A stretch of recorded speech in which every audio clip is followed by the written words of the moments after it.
మనందరితో మాట్లాడుతున్నాడు. చూడండి, పరిశుద్ధ గ్రంథంలో నుంచి యోహాను రాసిన సువార్త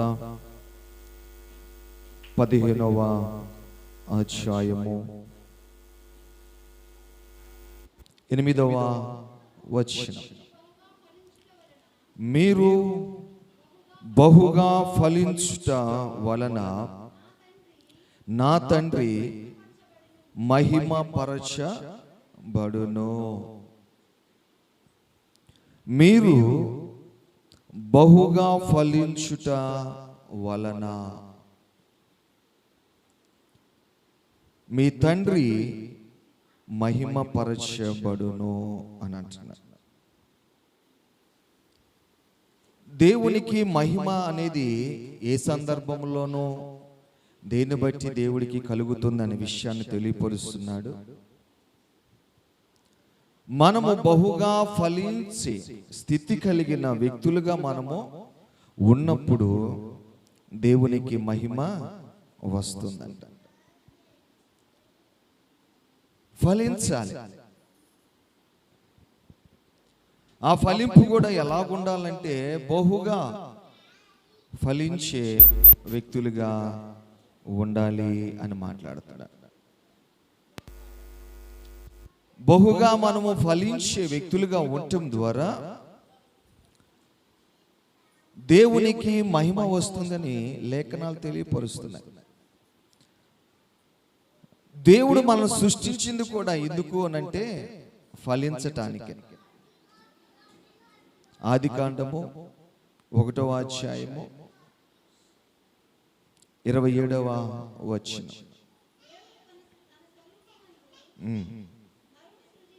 నరుని సృజించెను, దేవుని స్వరూపమందు వాణ్ణి సృజించెను, స్త్రీనిగాను పురుషునిగాను వారిని సృజించెను. దేవుడు వారిని ఆశీర్వదించెను.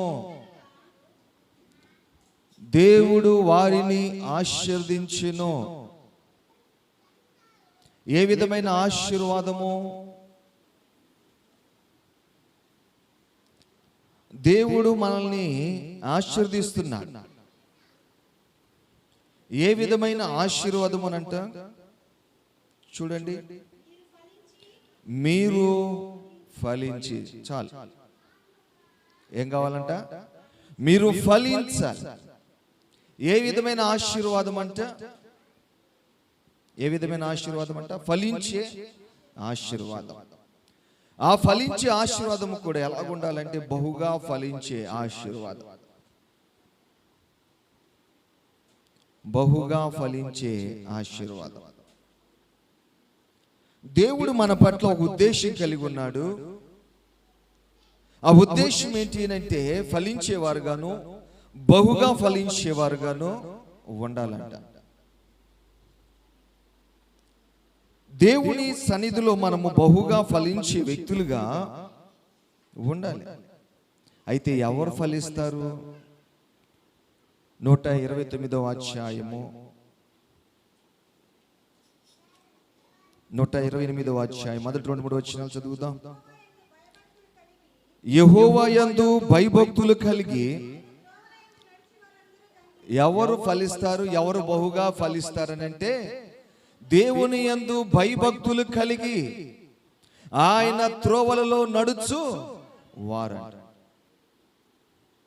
మనము ఫలించి బహుగా ఫలించే వ్యక్తులుగా మనం ఉండాలంటే మనము ఏ త్రోవలో నడిస్తే మనం ఫలిస్తామంటే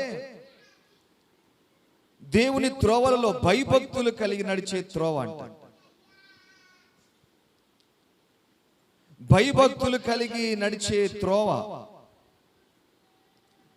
ఆ మార్గములో మనము నడిస్తే మనము బహుగా ఫలిస్తాం. కీర్తనల గ్రంథము 1వ అధ్యాయం 3వ వచనం చూడండి. అతడు నీటి కాలువలన ఓరన నాటబడిన ఆకు వాడక తన కాలమందు ఫలమిచ్చు చెట్టు వలె. గుర్తుపెట్టుకోండి, దేవుని సన్నిధిలో మనం నడవాలి, భయభక్తులుగా నడవాలి. మూడోది ఏంటంట, ఆయన సన్నిధిలో మనము నాటబడాలి. ఆయన త్రోవలో నడవాలి, భయభక్తులుగా నడవాలి, నాటబడాలి. ఎక్కడ? దేవుని సన్నిధిలో. దేవుని సన్నిధిలో మనం ఉండాలి. దేవుడంటే భయము భక్తి కలిగిన వ్యక్తులుగా ఉండాలి. దేవుని సన్నిధిలో మనము స్థిరపడాలి.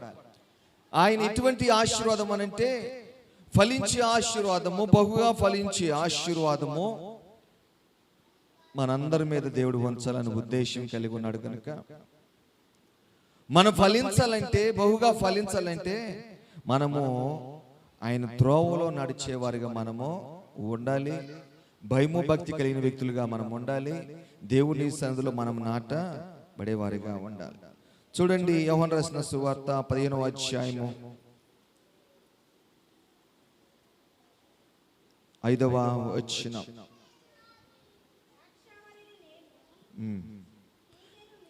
ఎవడు నా యందు నిలిచి ఉండునో, నేను ఎవని యందు నిలిచి ఉండునో వాడు బహుగా జ్ఞాపకం చేసుకోండి. ఎవరి కుటుంబాల్లో దేవుడు ఉంటాడో నిలిచి, ఎవరి జీవితాల్లో దేవుడు ఉంటాడో నిలిచి, ఆ కుటుంబం ఏమవుతుందంట? బహుగా ఫలిస్తుంది. ప్రియమైన సంగమా, దేవుని సన్నిధిలో మనము ఉండాలి, భయభక్తులతో ఉండాలి, దేవుని సన్నిధిలో స్థిరపడాలి, మనతో దేవుడు ఉండాలి. దేవుడు మనతో ఉన్నప్పుడు మనం బహుగా ఫలిస్తాం. నీ గృహంలో కావచ్చు, నీలో కావచ్చు, నీ సంఘములో కావచ్చు, నీ జీవితంలో కావచ్చు, దేవుడు నిలిచి ఉన్నప్పుడు నీ స్థితి ఏమవుతుందంటే ఫలించే స్థితి వస్తుంది. ఫలించే స్థితి వస్తుంది. ఫలభరితమైన స్థితి కలిగిన వ్యక్తులుగా ఉండాలని దేవుని యొక్క ప్రాముఖ్యమైన ఉద్దేశంతో మన మీద దేవుడు ఏం చేస్తాడంటే తన ఆశీర్వాదములను కుమ్మరిస్తున్నాడు. బహుగా ఫలించబడే ఆశీర్వాదం మనం కలిగి ఉండాలండి. ఎందుకు మనం బహుగా ఫలించాలి అనే విషయాన్ని మనం ఆలోచన చేస్తే, మనం ఎంతగా ఫలిస్తామో దేవునికి అంత మహిమ వస్తుందంట.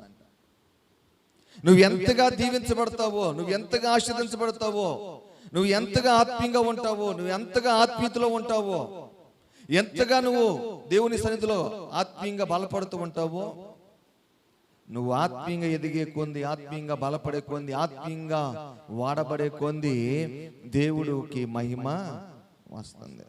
ఇప్పుడు దేవుడి మహిమ దేంట్లో ఉంది అని అంటే నీ ఫలింపు జీవితంలో ఉందండి. ఫలింపు జీవితం. అయితే నువ్వు ఫలింపు జీవితం అనేది నీకు ఎక్కడి నుండి వస్తుంది? దేవుని సన్నిధిలో ఉంటే వస్తుంది, భయభక్తులతో ఉంటే వస్తుంది, దేవుని సంఘములో స్థిరంగా ఉంటే వస్తుంది, దేవుడు నీతో ఉంటే వస్తుంది. ఇవి నీ జీవితంలో ఉంటే నువ్వు బహుగా ఫలిస్తావండి. ఈ పద్ధతులు కానీ, ఈ క్రియలు కానీ, ఈ ఆత్మీయ విధానాలు కానీ నీ జీవితంలో ఉంటే దేవుడు నేనేం చేస్తాడు? బహుగా దీవిస్తాడు. నీవు బహుగా దీవించబడే స్థితిలో ఉండాలి దేవుని ఉద్దేశం. ఒకవేళ మనిషి పట్ల మనుషులు కోరుకుంటారో లేదో తెలియదు, కానీ మనుషుల పట్ల మనుషులు ఆనందంగా ఉండాలని కోరుకుంటారో లేదో, కానీ దేవుడు నీ పట్ల, నా పట్ల, మనందరి పట్ల బహుగా ఫలించే వ్యక్తులుగాను, ఒక ఉన్నతమైన స్థాయిలో ఉండే వ్యక్తులుగాను, ఒక ఉన్నతమైన స్థితిలో ఉండే వ్యక్తులుగాను, ఒక మంచి సంతోషంలో ఉండే స్థితిలో గాను, ఆనందంలో ఉండే స్థితిలో గాను ఉండాలని దేవుడు మన పట్ల ఆశించి మనల్ని ఏం చేస్తున్నాడు? ఆశీర్వదిస్తున్నాడు. నువ్వు సంతోషంగా ఉండాలి, నీ కుటుంబం సంతోషంగా ఉండాలి, నీ బిడ్డలు సంతోషంగా ఉండాలి. చూడండి ఎలాంటి సంతోషం దేవుడు అనుగ్రహించాలనుకున్నాడు తెలుసా? 128వ కీర్తనల గ్రంథము 2-3 వచనాలను చదువుదాం.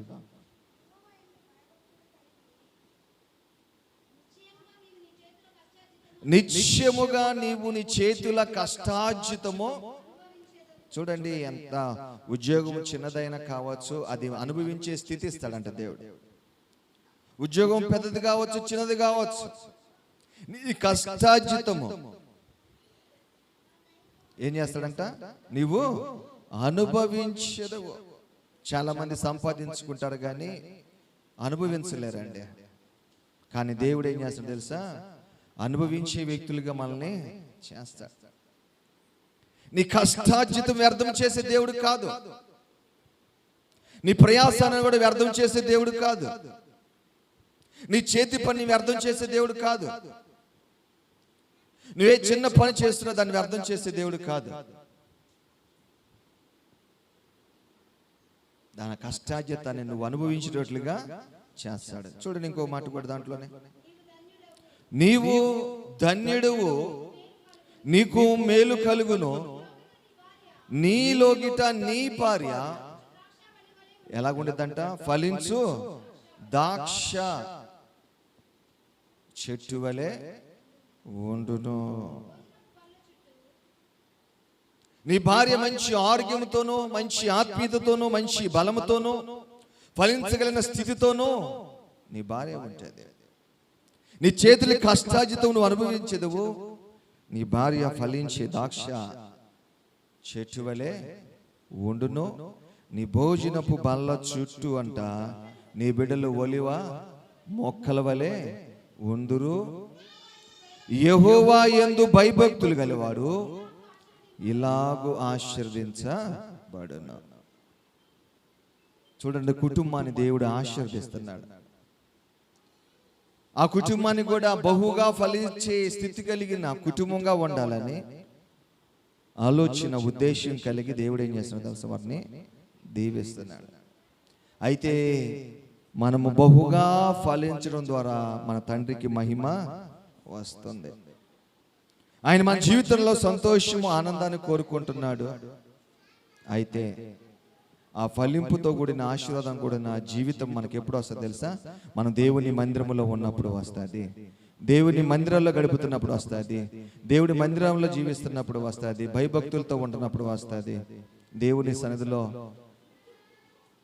నాటబడినప్పుడు వస్తుంది, దేవునికి ఇష్టంగా జీవించేటప్పుడు వస్తుంది. ఇవన్నీ మన జీవితంలో ఎప్పుడు జరుగుతాయి అంటే దేవుని సన్నిధిలో దేవునికి ఇష్టం వచ్చినట్లుగా ఉన్నప్పుడు జరుగుతాయండి.